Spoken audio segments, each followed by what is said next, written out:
Всем привет! Как всегда, сегодня прекрасная погода, температура примерно 18 градусов.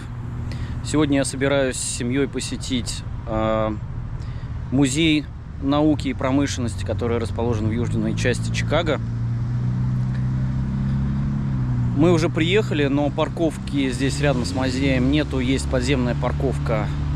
И сейчас мы поедем и припаркуемся на этой парковке. Но перед тем, как припарковаться, я хочу показать само здание музея.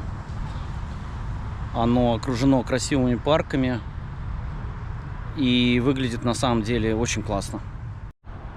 Вот там вот вдалеке непосредственно озеро Мичиган и проходит скоростное шоссе. А вот само здание музея. Сейчас там проходит выставка, посвященная вообще истории фильму Агента 007. Вернее, это выставка не проходит, а ее только подготавливают.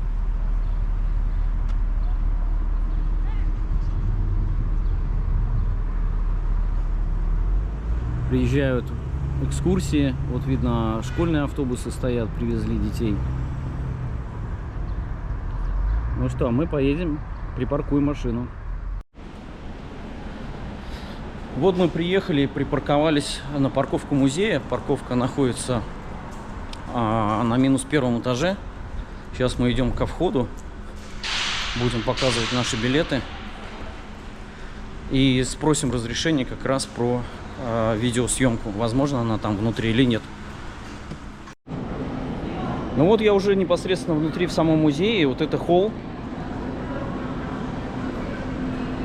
Сейчас мы пойдем покажем свои билеты, потому что мы пока не понимаем, как здесь организовано пространство, как непосредственно где начинаются экспозиции. Но буду продолжать, естественно.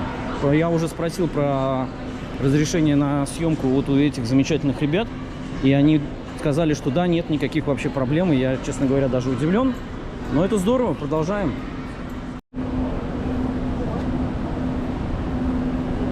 Вот так организован холл. Вот там можно купить билеты, но у нас уже были заранее куплены в интернете, поэтому предъявили просто QR-коды. Честно, я не знаю, что это такое. Вот мы зашли в первый холл. Лёва сразу уже нажал батон, кнопку, даже не прочитав, что это такое.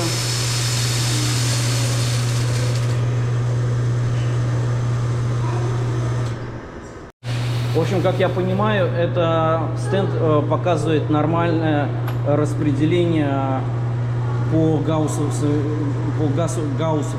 кривой.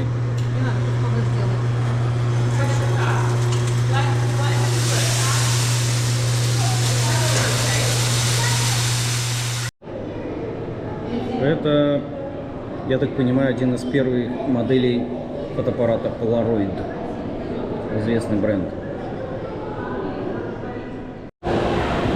Мы зашли вот в такой вот павильон. Я, честно говоря, не понимаю, что здесь, но я так понимаю, что здесь вот для детей различного рода стенды, на которых можно посмотреть работу каких-то законов физики, там, механику изучить. Но я надеюсь, что мы здесь пробудем минут 10-15 и пойдем дальше смотреть.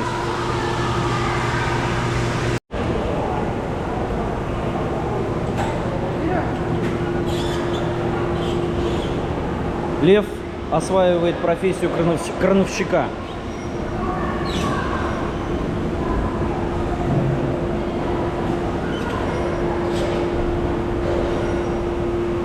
Видимо, на конце прикреплен неодимовый магнит.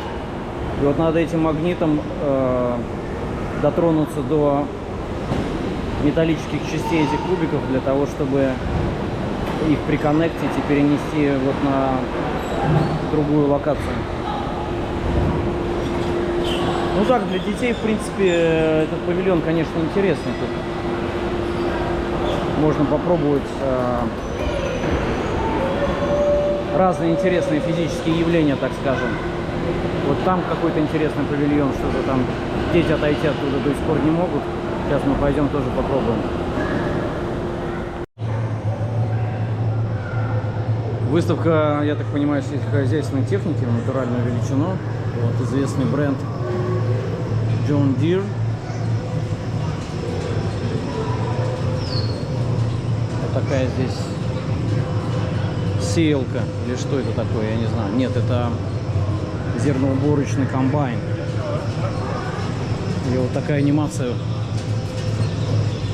демонстрируется. Я так понимаю, что это идет уборка кукурузы. Ну, здорово, что сказать.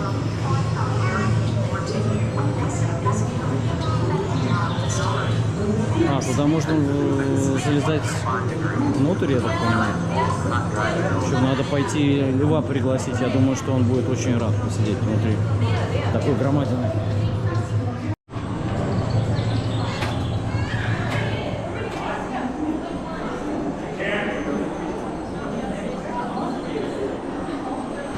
Лев осваивает профессию.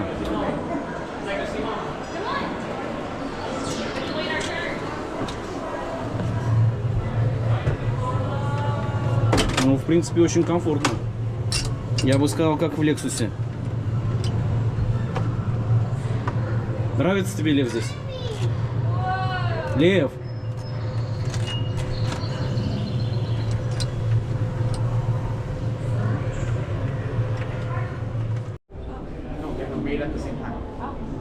Вот здесь небольшой такой павильон и экспозиция старинных карет.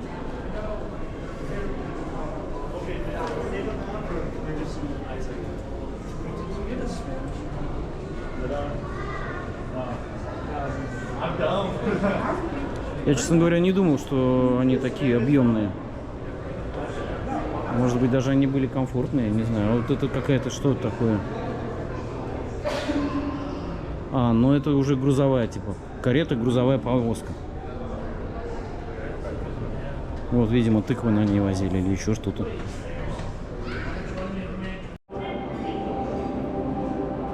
Мы идем на выставку субмарины У-505. Я так понимаю, что это субмарина времен фашистской Германии. Здесь вот такие вот стеллажи, информация. Я так понимаю, что о войне Великой Отечественной.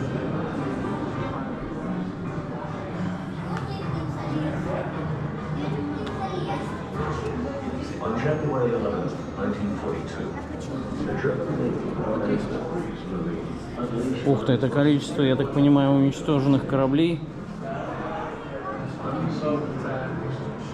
Так, это только в битве в Атлантике сколько было потоплено кораблей и в каком году. Интересно.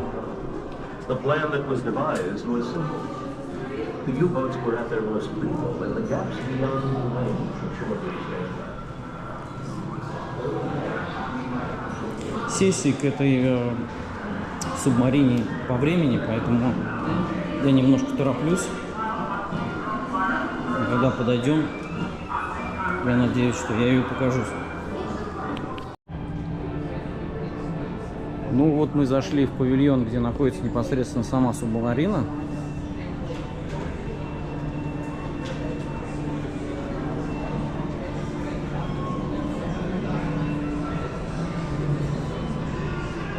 Довольно она не маленькая, я скажу. Вот торпедный отсек.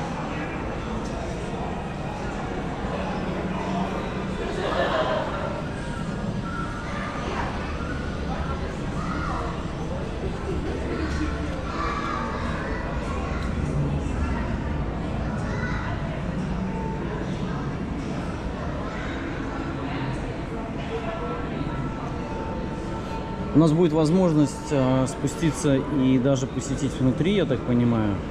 Я обязательно включусь и покажу, что там осталось внутри. Очень много вот таких информационных стеллажей, стендов, на которых рассказывается история этой субмарины. И вот Здесь говорится, что она была поймана, так скажем, захвачена в 150 милях да, от восточного побережья Африки. Ну, очень много информации. Здесь вот такой прям большой стенд. Там тоже можно почитать. Прямо вот такая целая эпопея, целая история. Я думаю, что это было грандиозное событие, с учетом того, что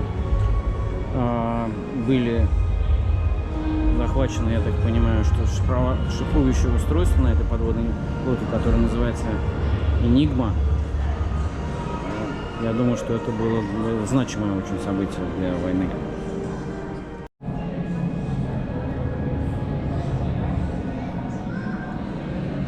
Я иду просто, так скажем, по кругу и по чуть-чуть спускаюсь вниз. Ну вот на так называемой рубке видны отверстия вот снарядов, вероятно. Ну, похоже на то, да. То есть обшивка корабля подводной лодки, то есть, повреждена в некоторых местах. Вот еще тоже отверстие входное, причем видно, что... То есть она не просто так, что сдалась без боя, можно сказать.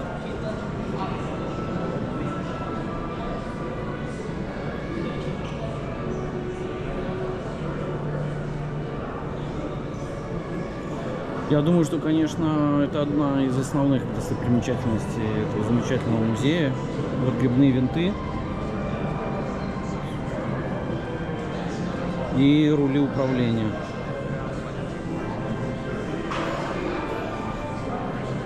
Вот я думаю, что с этого ракурса еще можно будет посмотреть, насколько она как бы масштабная, длинная. Понятно, что это не атомная подводная лодка, но тем не менее для того периода, я думаю, что она обладала большим значением в Атлантике. Я не знаю, надо посмотреть, я думаю, что на ее счету есть потопленные корабли.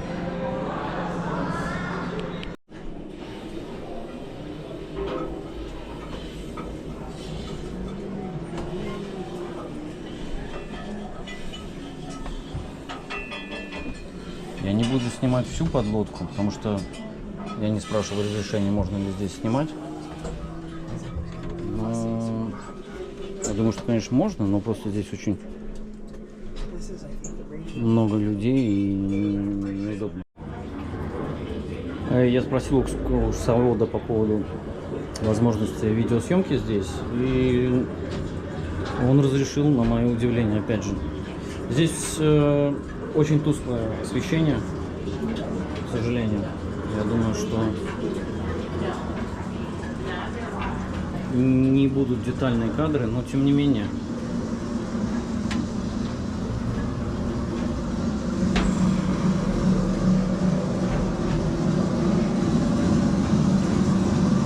Я так понимаю, что это машинное отделение, потому что торпедная осталась сзади. Такие вот звуки анимации здесь включают. А сейчас экскурсовод что-то будет рассказывать, и я не буду снимать больше. Ну вот я покажу сейчас спальную каюту. Мы туда внутрь не будем заходить. Ну, такая, да, достаточно уютная каюта.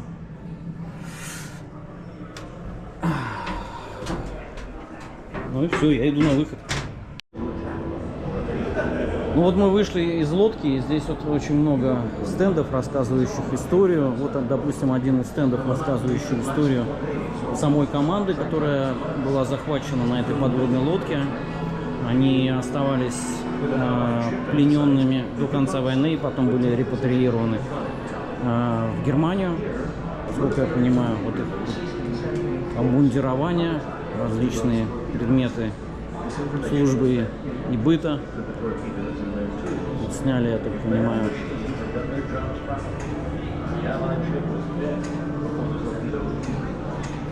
артиллерийскую установку, которая, видимо, стояла на подлодке.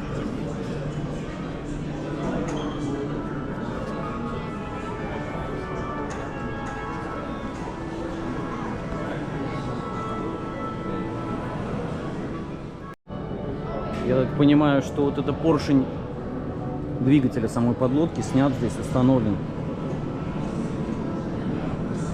Судя по коррозии, я так понимаю, что это настоящий поршень. Здесь вот тут такие симуляторы, на которых можно попробовать поразить другую подлодку выстрелом торпеды. Вот стенд со снятой торпедой.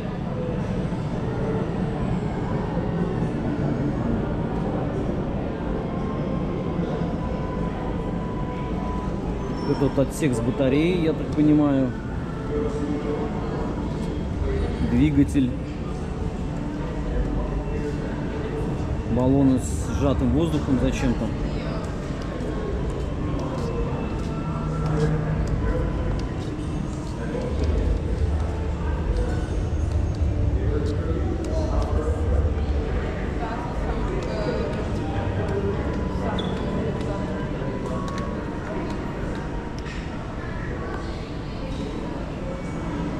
Ну, я так понимаю, что это тренировочная торпеда, потому что не предусмотрено отсек для взрывного вещества. А вот это уже боевая торпеда, часть боевой торпеды. Здесь указывается, что такая торпеда вмещала в себя примерно 600 паундов. Ну, это примерно чуть меньше 300 килограммов взрывчатого вещества. Ну вот непосредственно сам торпедный отсек этой подлодки. Две пусковые установки.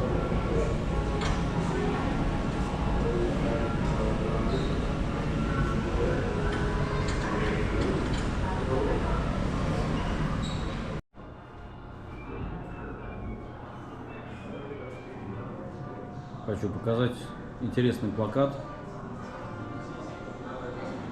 который мог бы вызвать бурю эмоций в наше время, но вот в то время плакат показывает, что все нации сплотились в борьбе с единым врагом в период Великой Отечественной войны.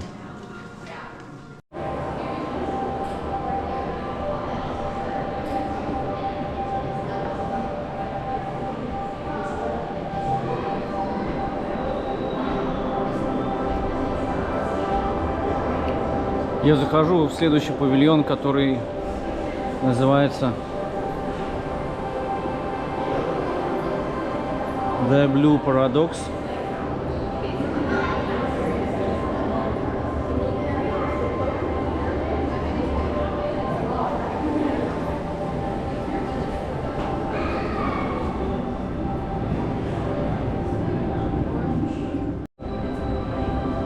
Здесь вот эти вот стенды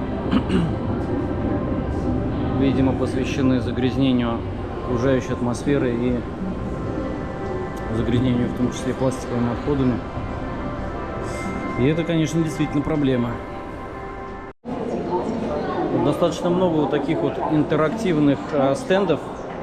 Вот на этом, допустим, можно, ну, как бы попробовать собрать ДНК различных живых существ.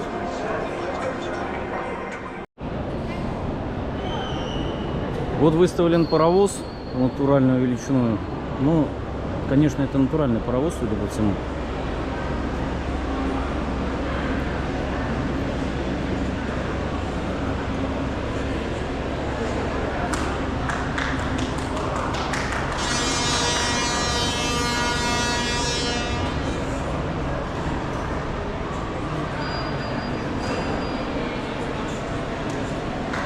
И вот здесь сейчас пойдем посмотрим макеты.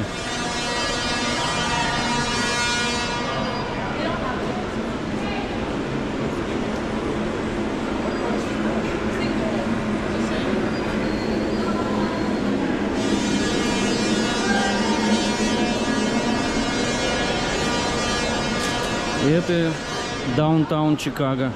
Макет Даунтауна Чикаго. Судя по всему, интерактивно. Там поезд едет.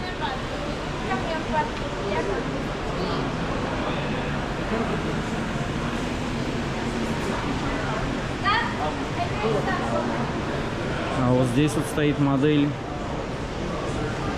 27L Light Electric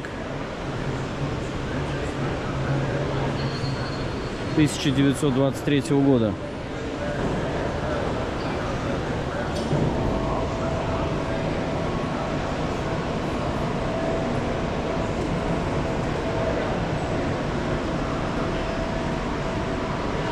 Даже не знаю, какой это радиус колес, но лично это 33/4.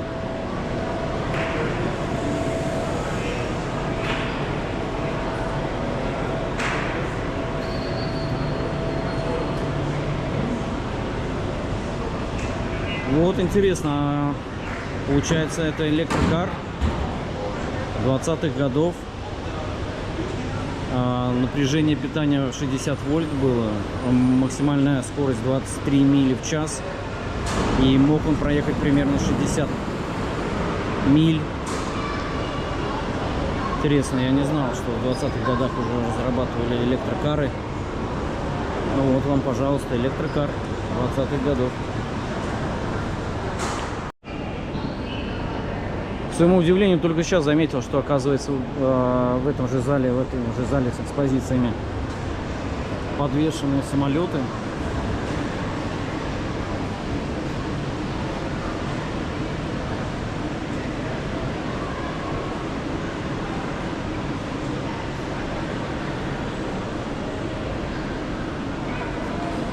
Очень прикольный зал.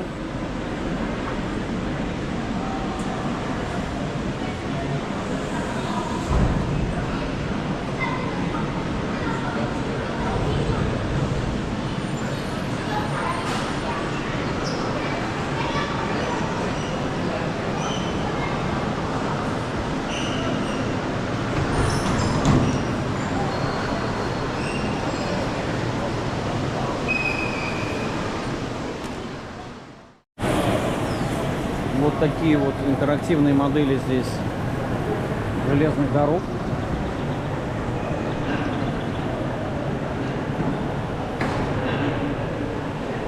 И здесь рассказывают стенды об истории развития вообще железных дорог.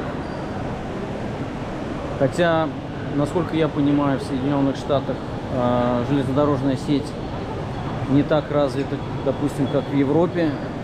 Тем более, как в России.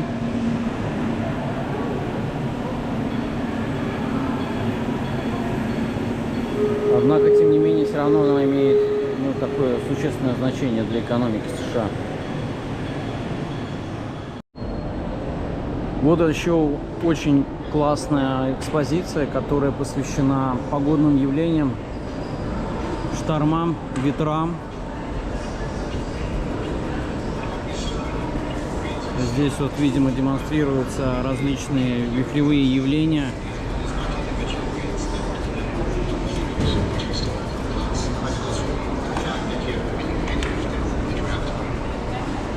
И вот здесь вот сформирован такой искусственный мини-торнадо.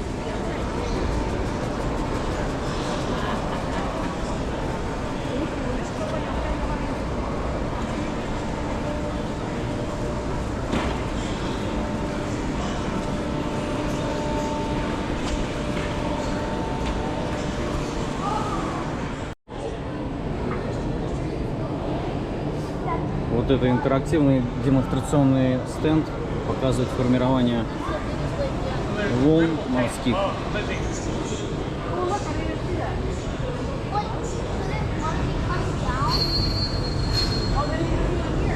Там с той стороны пульт, и можно управлять различными режимами формирования волн.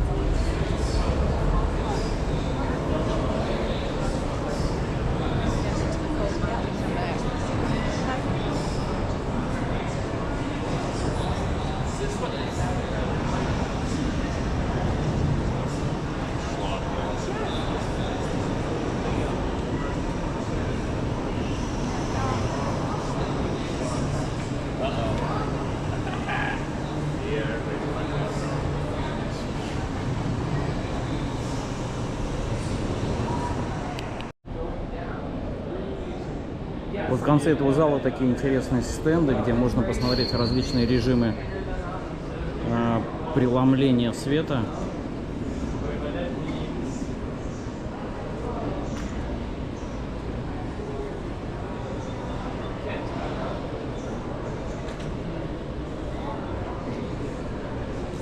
И вот там, ребята, я так понимаю, играют с интерференцией.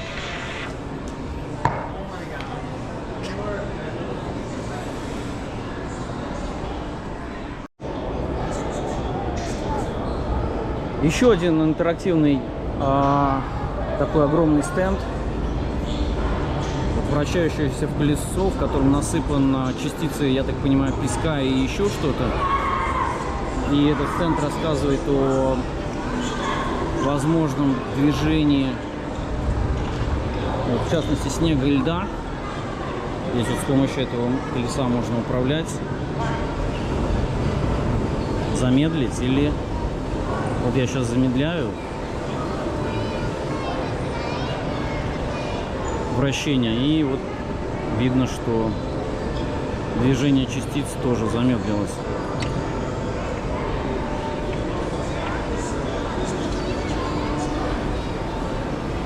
Ну а я пойду дальше и найду еще что-нибудь интересное.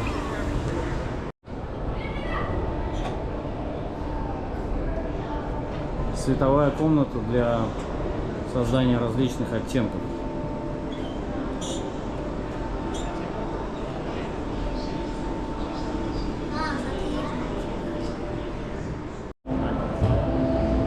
Я поднялся как бы на балкон этого большого зала, этой экспозиции.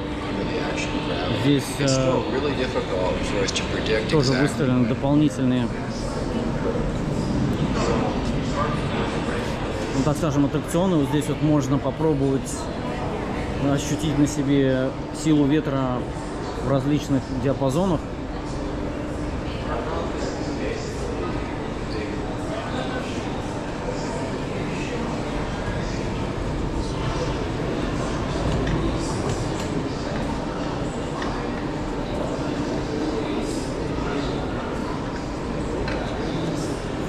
Вот здесь вот симулятор магнитной левитации. Ну, я скажу, что это, видимо, не симулятор, это даже маленький стенд. Сейчас мы с Левой, наверное, попробуем запустить. Как это работает? А, вот Лева уже запускает.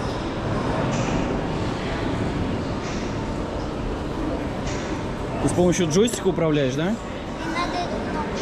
Понял.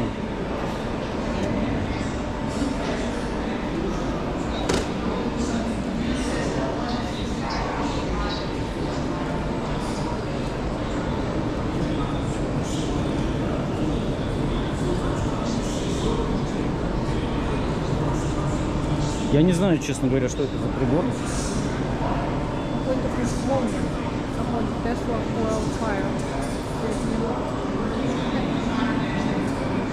Мне кажется, это был как фильм. Ученик чародея. Они вставали. А, ты имеешь в виду, да, вот люди сели, наверное, да, сейчас и там будет вот такое... будет демонстрация искусственных молний. Сейчас посмотрим.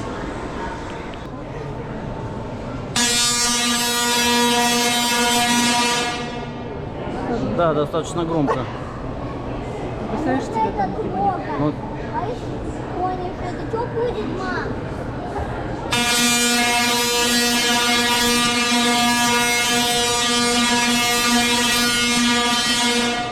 Честно говоря, заложила уши. Огромная электростатическая машина выставлена здесь, с помощью которой проводили опыты по получению, наверное, первого электричества, первых разрядов.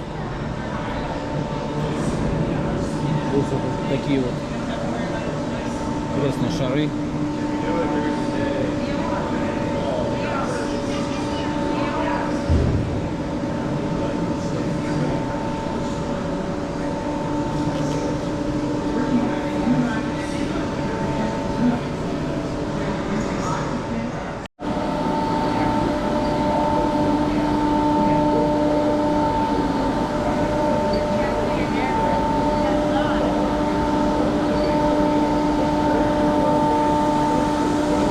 вот ребенку, конечно, наверное, надо что-то попроще, поинтереснее, подинамичнее.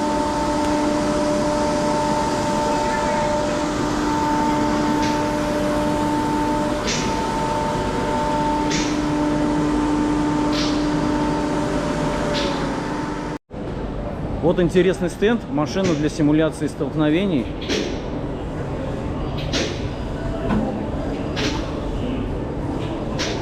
Прикольно. Еще раз решили запустить.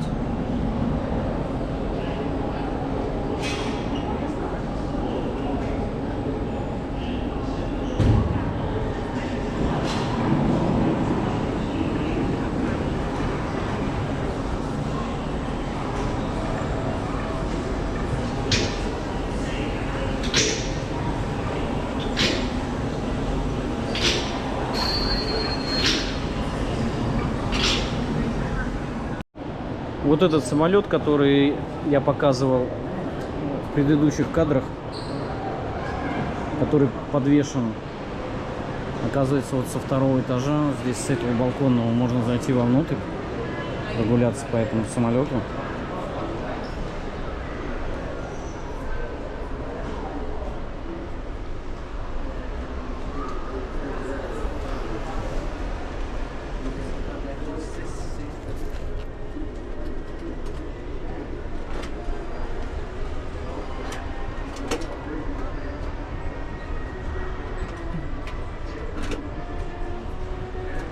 Это не реклама.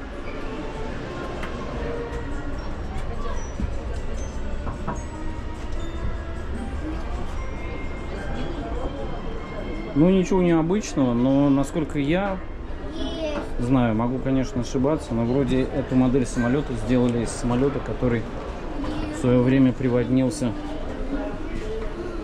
на Гудзон вроде. Была какая-то неполадка, я не знаю эту историю в деталях. А вот эта модель турбины, я так понимаю. Лев, ты видел модель двигателя? Как работает двигатель самолета на самом деле? А вот уже в натуральную величину модель. Ну, вернее, это не модель, это настоящий двигатель самолета. Интересно, они вот так вот сделали. Можно увидеть все движущиеся элементы.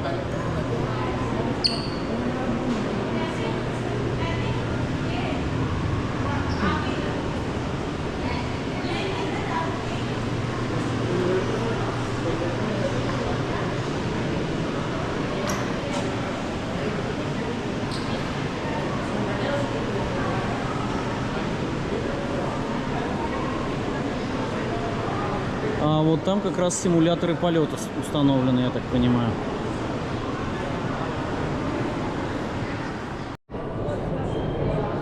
Интересный павильон, посвященный человеческому телу.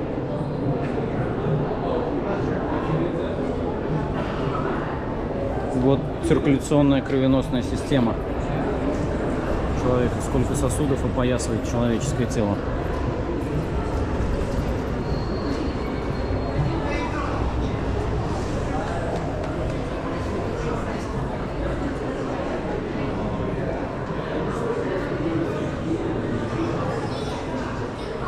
Я так понимаю, что это препарированные структуры человеческого тела.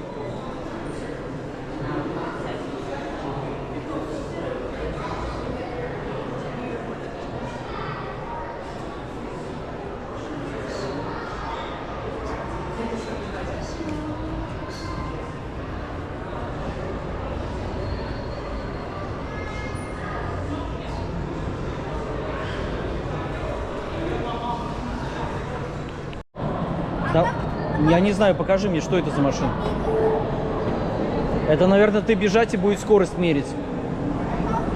Беги, беги, беги, давай. Давай вот так вот нажимай на...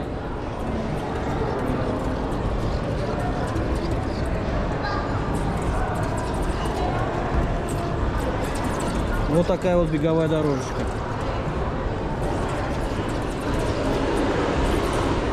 вот здесь, кстати, разобранный товарищ.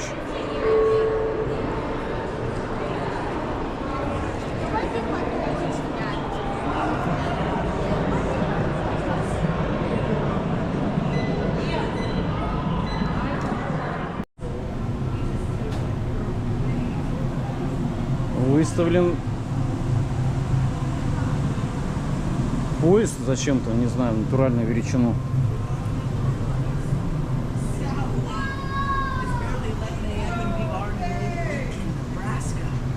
А, ну понятно, то есть это история.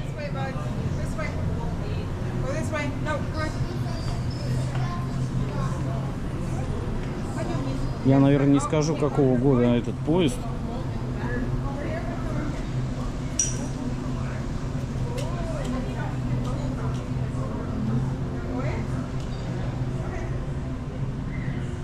Просто не вижу информационных табличек, где указано.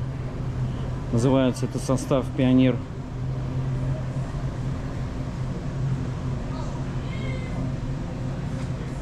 Ну, то есть почтовой службы поезд.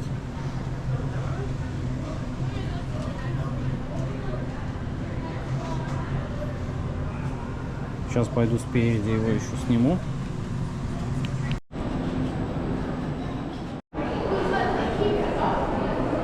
Но мы прошли достаточно много галерей уже, посмотрели, наверное, не 100%, конечно, потому что музей на самом деле просто огромный.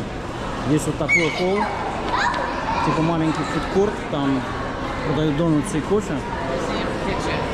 Мы хотели, честно говоря, покушать, но почему-то ресторан музея уже закрыт. Мы сильно проголодались и приняли решение уже завершать эту экскурсию. Мы на самом деле посмотрели очень много экспонатов.